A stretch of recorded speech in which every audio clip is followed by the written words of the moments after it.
5 अगस्त 2026 इस्लामाबाद में एक माँ अपनी एक छोटी सी बच्ची को घर पर छोड़कर कुछ देर के लिए बाहर जाती है और उसको क्या पता था कि जब वो वापस आएगी तो उसकी बेटी की जिंदगी हमेशा के लिए बदल जाएगी। बच्ची का नाम था आइजल, सिर्फ 1.5 साल की बच्ची, इतनी छोटी कि दुनिया को समझना तो दूर उसको ये भी नहीं मालूम था कि किस चेहरे पर भरोसा करना है और किस चेहरे पर नहीं। उस दिन उस घर में आने वाला शख्स कोई अजनबी नहीं था बल्कि वो उसको जानती थी। उस शख्स का घर में आना जाना था और जब उसने आइजल को देखा तो आइजल मुस्कुरा दी और यही मुस्कुराहट इस केस की सबसे बड़ी तकलीफ दे बात, क्योंकि जिस शख्स को देखकर एक छोटी सी बच्ची को डर नहीं लगा वो उसे कुछ देर बाद घर से बाहर ले गया।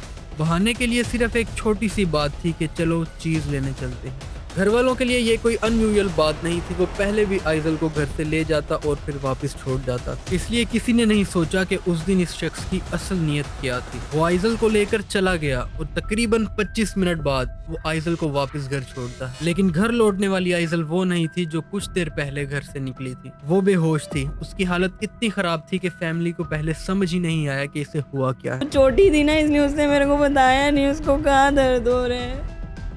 उन्हें लगा कि शायद बच्ची की तबीयत खराब है, लेकिन फिर उसकी कंडीशन वर्स होने लगी और जब उसकी माँ ने उसका मुआयना किया तो जो मंजर सामने आया उसने पूरा घर हिला दिया। आइजल को फौरन हॉस्पिटल ले जाया गया, लेकिन रास्ते में ही उसकी सांसें थम गई। किसी ने मेरी हेल्प ही नहीं की, मैंने सबको बोला मुझे डॉक्टर के पास ले जाओ।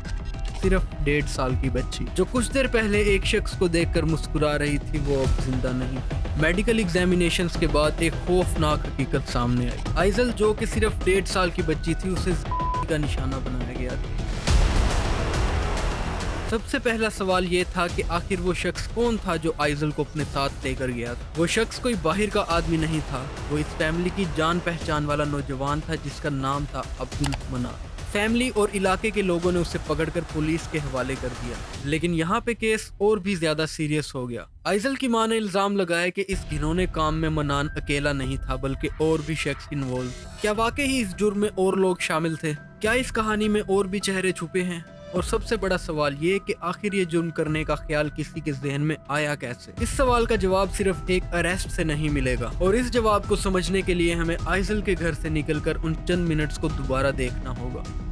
आइजल के केस में सबसे डिस्टर्बिंग बात जुर्म नहीं था बल्कि सबसे डिस्टर्बिंग बात थी ट्रस्ट, क्योंकि हम अक्सर अपने बच्चों को एक ही बात सिखाते हैं कि अजनबियों से दूर रहना, लेकिन क्या होगा अगर वो शख्स अजनबी ही ना हो? वो शख्स घर आता हो, फैमिली को जानता हो और बच्चों को पहले भी बाहर ले जाता हो और घर वालों को उस पर कोई शक ही ना हो। आइजल के केस में इसी ट्रस्ट का फायदा उठाया गया है। रिपोर्ट्स के मुताबिक उस दिन आइजल की मां घर पर मौजूद नहीं थी। अब पुलिस के पास एक डेड बॉडी थी, एक फैमिली थी और एक ऐसा सस्पेक्ट था जिसे बच्ची खुद जानती थी। पुलिस ने अब्दुल मनान को 5 अगस्त को ही कस्टडी में ले लिया था, लेकिन इन्वेस्टिगेशन अभी खत्म नहीं हुई थी, क्योंकि आइजल की मां ने एक और सीरियस क्लेम किया। उसने ये कहा कि अब्दुल मनान अकेला नहीं था और इन्वेस्टिगेशंस में भी ये बात प्रूव होती है। तो सवाल सिर्फ अक्यूज्ड का नहीं रहेगा, सवाल ये होगा कि एक छोटी बच्ची को इतने लोगों में कैसे प्रोटेक्ट नहीं किया जा सका। अब्दुल मनान की एग्जैक्ट एज भी इन्वेस्टिगेशंस का हिस्सा बन गई। जुडिशियल मजिस्ट्रेट ने उसकी एग्जैक्ट एज डिटरमाइन करने के लिए मेडिकल एग्जामिनेशन का ऑर्डर दिया ताकि ये क्लियर हो सके कि कानून के मुताबिक वो माइनर है या फिर अडल्ट। वो बच्चा है, वो पागल है, उसका मेडिकल हुआ है। जी हाँ,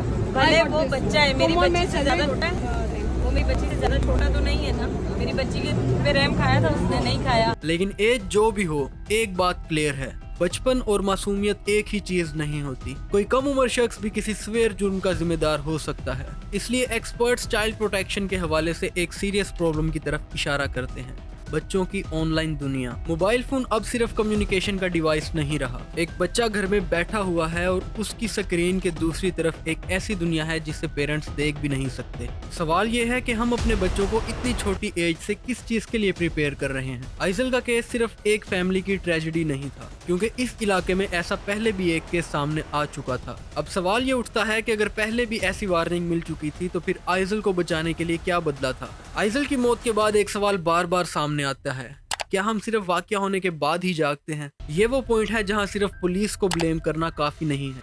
चाइल्ड सेफ्टी घर से शुरू होती है। पेरेंट्स को अपने बच्चों के बिहेवियर में चेंजेस नोटिस करनी चाहिए, उनके साथ ओपनली बात करनी चाहिए, उन्हें बॉडी बाउंड्रीज और इनएप्रोप्रिएट टच के बारे में एज के मुताबिक समझाना चाहिए। और डिजिटल दुनिया भी इसी प्रोटेक्शन का हिस्सा है। बच्चा अगर फोन यूज कर रहा है तो सिर्फ ये देखना काफी नहीं है कि वो कितनी देर तक फोन यूज कर रहा है।